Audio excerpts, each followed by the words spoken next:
me encanta estar con ustedes y yo, por supuesto, no tengo la pretensión absolutamente absurda de dar lecciones magistrales a quienes probablemente saben más que yo de todas estas cuestiones. Yo quisiera, los filósofos somos especialistas en recordar las cosas que todo el mundo sabe, pero las recordamos con un tono truculento, parece que se nos acaban de ocurrir en ese momento y entonces impresiona mucho a la gente.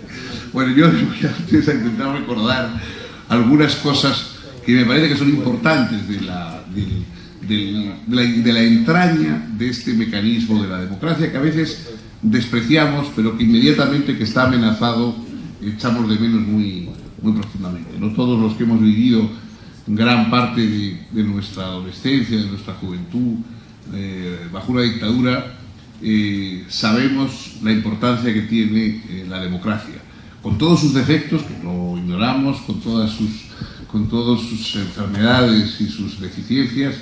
Entonces es evidente que uno nosotros apreciamos la democracia de una manera más intensa que los que solo conocen de ella sus defectos, pero no conocen la carencia que es la verdadera efigie de la democracia cuando se carece de ella y cuando se nos hace imprescindible. Bueno, yo entonces quería, cuando Pablo me propuso hablar, yo quería pues mencionar los enemigos de la democracia. Es decir, todos los regímenes políticos han sido establecidos para combatir algún tipo de males. Los seres humanos crecemos amenazados por diversos males, por diversos peligros, por diversas conspiraciones aciagas, y los regímenes políticos pues tratan de ayudarnos a superar esas circunstancias, de ayudarnos a superarlas juntos. Un escritor inglés muy original y que fue crítico de arte, viajero, antropólogo aficionado, no sé muy bien cómo definirlo, Bruce Chatwin, que escribió un libro famoso sobre Patagonia. Bruce Chatwin, en uno de sus libros, tiene una teoría que luego he visto refrendada por algunos antropólogos. Dice que los primeros homínidos humanos, nuestros ancestros más remotos, todavía indecisamente humanos, que vivían en pequeños grupos familiares, en pequeños, ni siquiera tribus, sino mínimos grupos familiares, en la prehistoria fueron declarados alimento preferido por algún tipo de gran carnívoro depredador, algún megatigre prehistórico decidió que los seres humanos, aquellos humanoides, éramos lo más apetecible y sobre todo lo más fácil de cazar, y nos convirtieron en su presa favorita.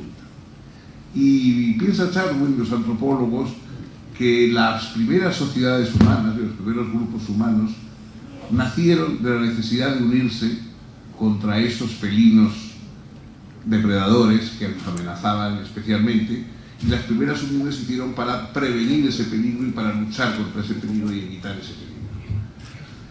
Bueno, no sé qué valor tiene esa teoría de que la democracia o las primeras organizaciones tribales fueron en primer lugar defensivas contra algún tipo de peligro que destruía la vida en las sociedades, pero es evidente que la democracia también ha surgido como un elemento para luchar contra algunos de los males más comunes a lo largo de la historia de nuestras sociedades.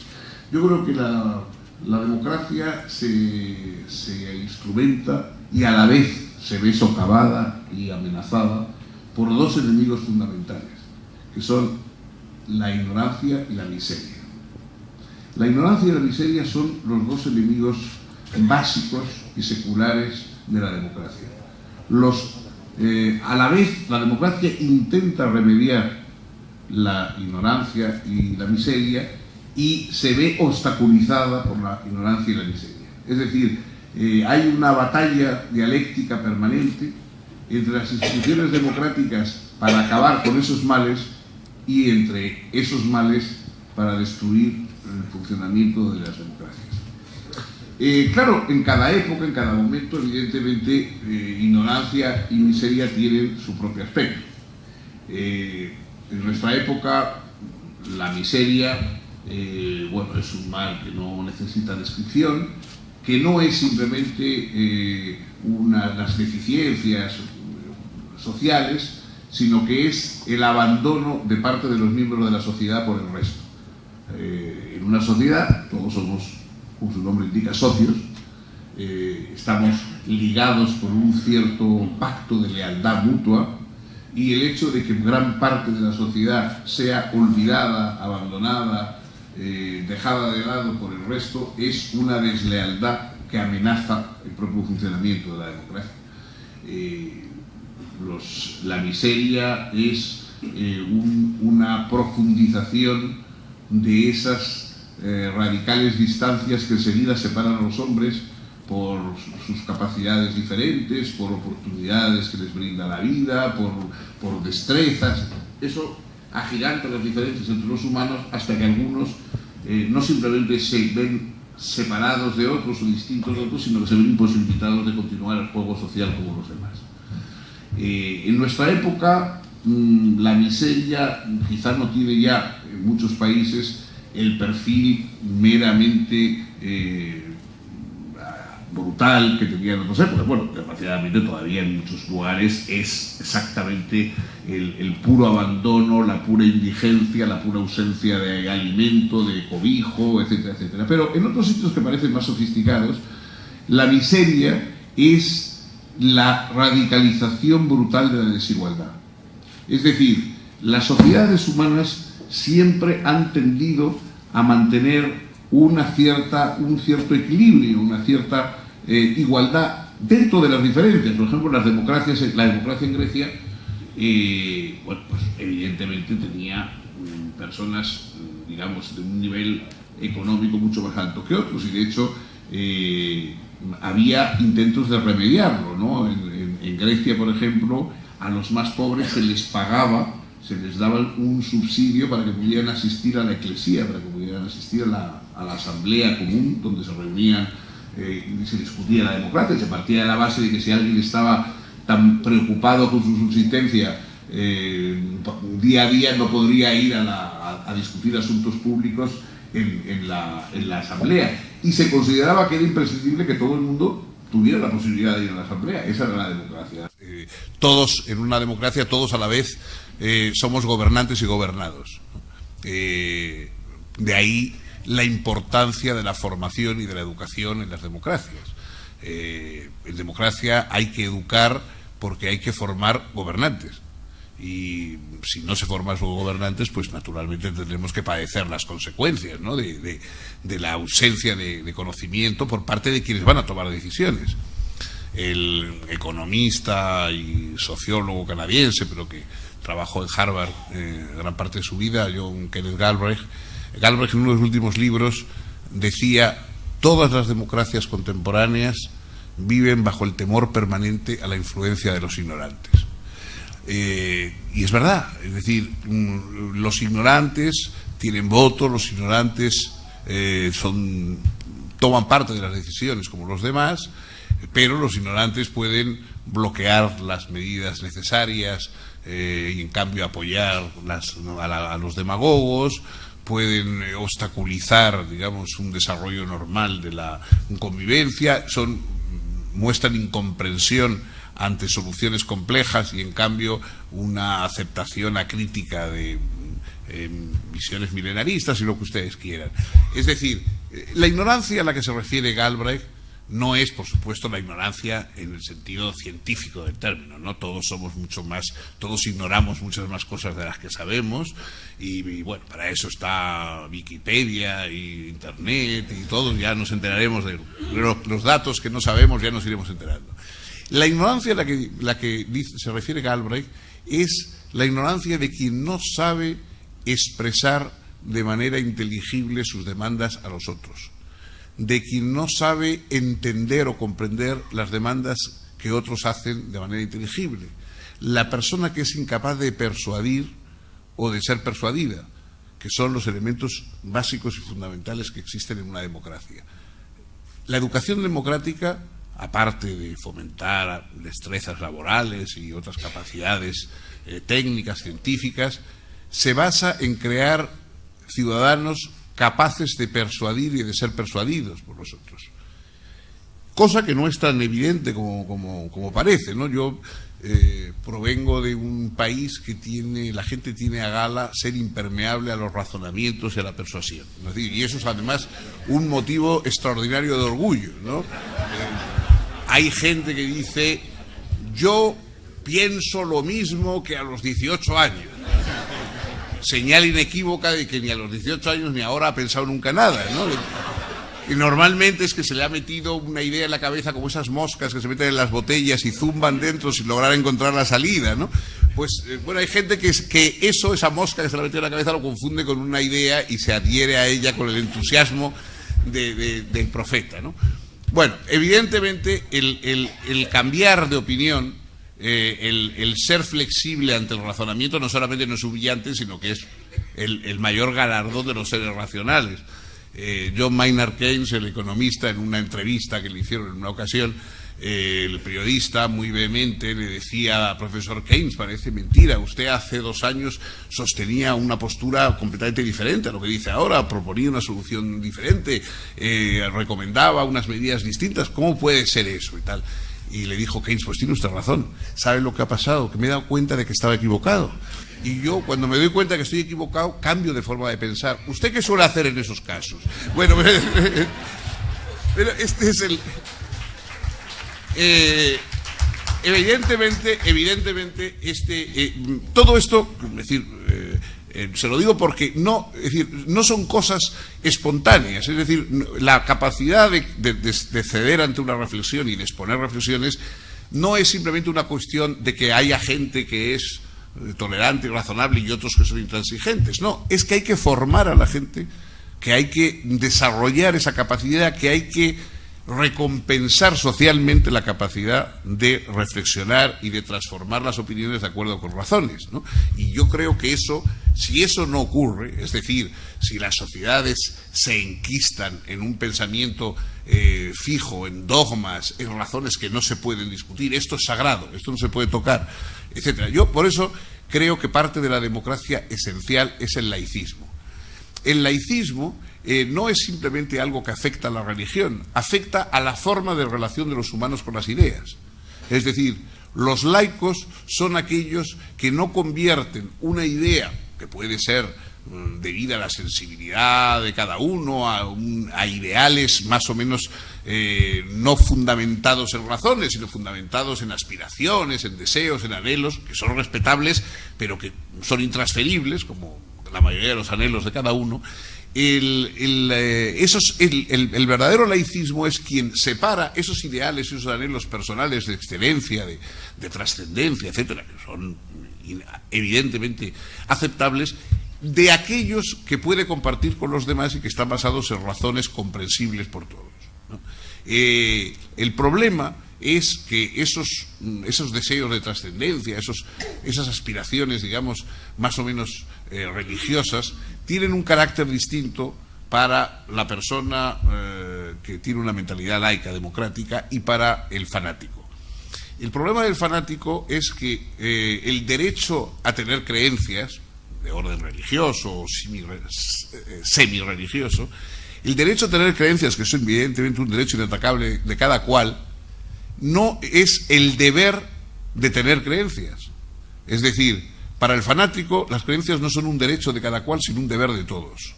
Y un deber que él tiene que guardar y que tiene que imponer y que tiene que justificar frente a todos los demás. Y eso es lo que hace difícil la convivencia dentro de una sociedad. En el momento en que hay creencias que son creencias que uno tiene derecho para tener, pero que se van a convertir en obligaciones para todos, o que alguien va a defender como si fueran obligaciones de todos, eso trastoca el juego democrático, ¿no? Y lleva a cosas como convertir lo que unos consideran pecados en delitos y cosas por el estilo, ¿no? Algo que ya en la Ilustración, en su obra de Los delitos y las penas, el marqués César de Beccaria denunciaba ya en el siglo XVIII. Bueno, yo creo que entonces la batalla contra la ignorancia y contra la miseria es precisamente lo que fundamenta el desarrollo democrático. Hoy se vive en una época en que se hace mucho eco de la desafección por los políticos, como si los políticos no fuésemos todos. En España, movimientos de los indignados, etcétera, convertían en lema el decir no nos representan, que es un lema perfectamente absurdo, porque el problema de los políticos, si causan alguno, es que sí nos representan. Los políticos que no nos representan no causan ningún problema. Los políticos de Nueva Zelanda, que evidentemente no me representan, a mí no me crean ni frío ni calor de momento, y no tengo ningún problema con ellos. Los que me causan problemas son los que sí me representan, y no me representan como yo quisiera que me representasen, o me parece que se equivocan en el ejercicio de esa representación. La indignación ante los males de este mundo, obviamente, está justificada, sobre todo cuando alcanza pues ciertas dimensiones y efectivamente es difícil explicar soluciones o planteamientos que se hacen. Pero la indignación tiene que ser un primer paso, un paso antes de la búsqueda de transformación de las instituciones políticas. Las instituciones no se transforman a golpe de indignación, sino que se transforman a golpe de paciencia o de la capacidad de trabajar. Yo por eso, en España al menos, me ha extrañado siempre el eco simpático y celebratorio que han rodeado a las concentraciones, por otra parte, insisto, justificadas y con sus méritos, de personas disconformes que se reunían en la Puerta del Sol, etcétera, a mostrar su disconformidad con la política. Todo eso despertaba una simpatía, mientras que en cambio los intentos de algunos, por no menos disconformes, que queríamos, puesto que no nos gustaba el gobierno ni la oposición, proponer otro partido o esforzarnos por lograr otro tipo de representación política, eso en cambio no encontraba ninguna simpatía, sino que todo lo contrario, encontraba obstáculos, dificultades. Los periódicos solo se hacían eco para ridiculizar el empeño, no había forma de conseguir un apoyo económico, en fin. Entonces, me parece que digamos que hay como una especie de prima en que se prima a quien sale a la calle a protestar con una cacerola, y en cambio se hace o se intenta hacer desistir a quien esa indignación la canaliza por la transformación y la inclusión de otras fórmulas políticas o de otras propuestas dentro del propio juego que está establecido. Bueno, yo creo que la política es imprescindible dentro de la democracia. La política es la forma de vivir dentro de la democracia. No el sectarismo, no la ceguera fanática, no el mero partidismo del quítate tú para que me ponga yo, pero la política es parte esencial del juego democrático. Es lo que diferencia a las democracias de los autoritarismos. En el autoritarismo hay un pequeño grupo que secuestra los valores políticos y dice a los demás: déjeme usted a mí, ¿no? Yo guardo como imagen de ese secuestro por unos pocos de la vocación política de todos, un chiste, un dibujo cómico que salió en una revista española a finales del franquismo, en que se veía a un prócer de aquella época, en fin, identificable por algunos rasgos que todos conocíamos demasiado bien, hablando a una multitud y diciéndoles: tenéis que elegir, nosotros o el caos. Y la gente gritaba: el caos, el caos. Y entonces el prócer decía: da igual, también somos nosotros.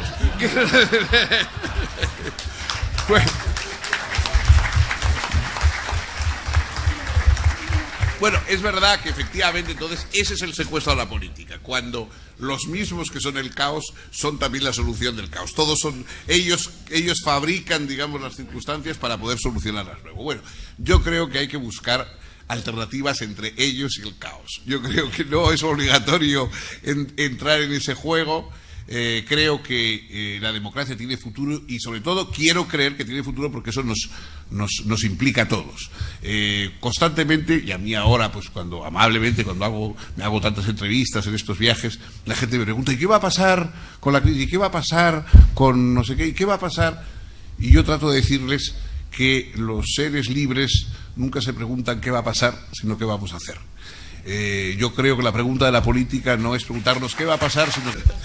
No, porque ayer justamente en San José usted decía que la democracia sin educación se vacía de contenido, no tiene sentido. Y allí planteábamos la discusión de cómo lograr que los jóvenes, que hoy aparentemente están tan desinteresados por la política, a través de algunos mecanismos que pueden ser o mayor participación o encarar una mejor educación, se pueden interesar en la política. ¿Cómo lograr desde su perspectiva ese interés que hoy se ve un poco devaluado? Bueno, yo sinceramente conozco jóvenes y no tan jóvenes que se desinteresan de los mecanismos del funcionamiento, digamos, de los procesos políticos, sobre todo de los sectarismos o de los enfrentamientos más personalizados de la política, pero yo no conozco ni jóvenes ni viejos que se despreocupen de sus pensiones, de la educación, de la protección de la infancia, de las garantías sanitarias, de la convivencia. Es decir, todas esas cosas son la política.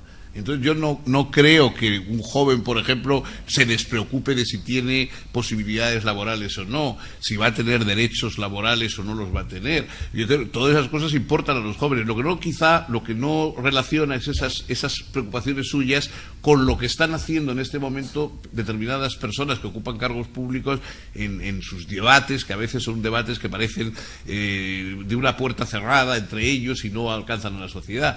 Entonces lo que hace falta es relacionar esas preocupaciones que tienen esos jóvenes con el juego de la política. Es decir, bueno, a usted le preocupan una serie de cosas y esas cosas son la política. La política no es simplemente diversos grupos o querellas sectarias, etcétera. La política es el esfuerzo común por ocuparse de esas cosas y el que determinadas personas de alguna manera adquieran relevancia por combatir esos males o por luchar por esas cosas. Y yo creo que eso es lo que los jóvenes necesitan escuchar. Porque, claro, los jóvenes se desinteresan de la política cuando solo se les habla mal de la política. Si se les cuenta que la política es un conjunto de horrores, de ambiciones, de trampas, es un fango en el que se arrastran reptiles venenosos, bueno, muchos jóvenes pues dicen, bueno, pues entonces no me meteré ahí, me dedicaré a otras cosas.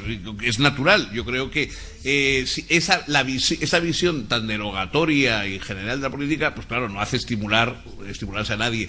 Y no digo que no haya algunos mejunjes políticos que de alguna forma justifiquen esta mala imagen, pero no, claro, no se puede sustituir la imagen de la política por esa caricatura, ¿no? Hay algunas situaciones que en general a veces en la vida política, no necesariamente ante crisis, pero que a veces se están moviendo cada vez más seguido, que es un problema típicamente filosófico, el tema de la intolerancia.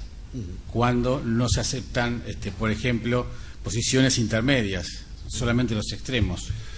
Bueno, los extremos tienen una especie de compensación sentimental, ¿no? Es decir, todos, de hecho, la tragedia griega, por ejemplo, las tragedias griegas, sobre todo Sófocles, que fue el gran teórico de la democracia, en realidad, Sófocles en sus tragedias plantea como trágico no el enfrentamiento con alguien malvado, ¿no? Shakespeare, por ejemplo, pues las tragedias de Shakespeare son la aparición de un criminal, a veces especialmente cruel, como Ricardo III, como Macbeth, etcétera. Eso a un griego no le hubiera parecido trágico, o sea, porque esos son personajes malvados a los que hay que destruir, y un griego no se lo hubiera planteado como una tragedia social, sino como un asunto, digamos, circunstancial. La verdadera tragedia es cuando las personas con razones, con buenas ideas, etcétera, se enfrentan de manera radical, de manera total, ¿no? Antígona sale a escena diciendo que ella quiere enterrar a su hermano porque no ha nacido para el odio sino para el amor, y etcétera, etcétera, y sale y no hay manera de apartarla de esa idea. Esa es la idea suya y esa es su idea durante toda la tragedia. Creonte pues dice que bueno, que si cada cual empieza a poner a sus familiares por encima de la sociedad, y que a un señor que ha atacado a la ciudad se le trata como si fuera un ciudadano ejemplar, pues entonces se viene abajo todo y eso no puede ser, y también se mantiene en esa idea hasta el final. Entonces el coro griego, el coro que funciona, que es un poco como si fuera la conciencia democrática del grupo, va detrás de los personajes trágicos diciéndoles, si recuerdan ustedes, tú que nunca escuchas, tú que no oyes lo que te dicen, tú que no oyes a los demás, etcétera, etcétera. La tragedia es No el que uno tenga ideas profundamente equivocadas, sino el que tiene uno ideas, digamos, impermeables a la relación y a la escucha con los demás. Entonces, esa es la tragedia democrática.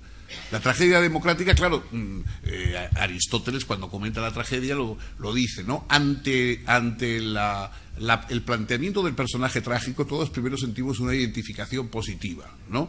Es decir, bueno, así habría que ser. ¿Por qué siempre hay que vivir haciendo concesiones? Siempre hay que vivir escuchando, tal, cediendo, no sé qué. Yo pienso esto y esto es lo que hay y voy adelante con ello.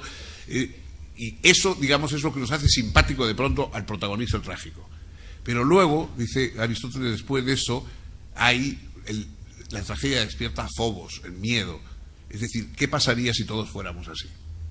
¿Qué pasaría si todos fueran con esos intransigentes que pueden ser de apariencia noble y heroica, pero que su intransigencia puede llevar a la destrucción social? ¿Qué pasaría si todos siguiéramos el camino del personaje trágico? Eso es lo que plantea Sófocles en sus tragedias, y es una reflexión muy importante sobre el funcionamiento de la democracia. Entonces, efectivamente, la polarización, que a veces no está tan estilizada glamurosamente como la de Antígona, etcétera, pero es la idea de no puedo escuchar, no quiero escuchar, no voy a escuchar, porque mis principios los tengo tan evidentemente claros que sería mancillarlos el oír cualquier razón o hacer cualquier transacción.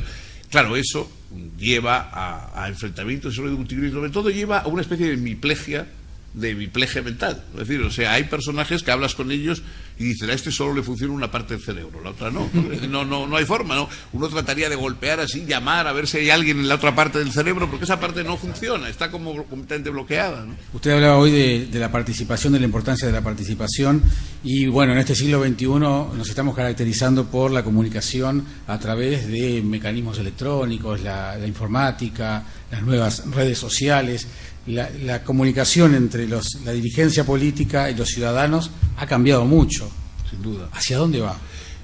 Yo creo que los medios hoy, Internet, etcétera, amplían enormemente las posibilidades de consulta y de respuesta de los ciudadanos. Es decir, todavía nuestras campañas electorales, por lo menos la mayoría de los países que yo conozco, tienen un perfil muy tradicional. O sea, se va y se reúne la gente en una gran plaza, en un estadio, no sé qué.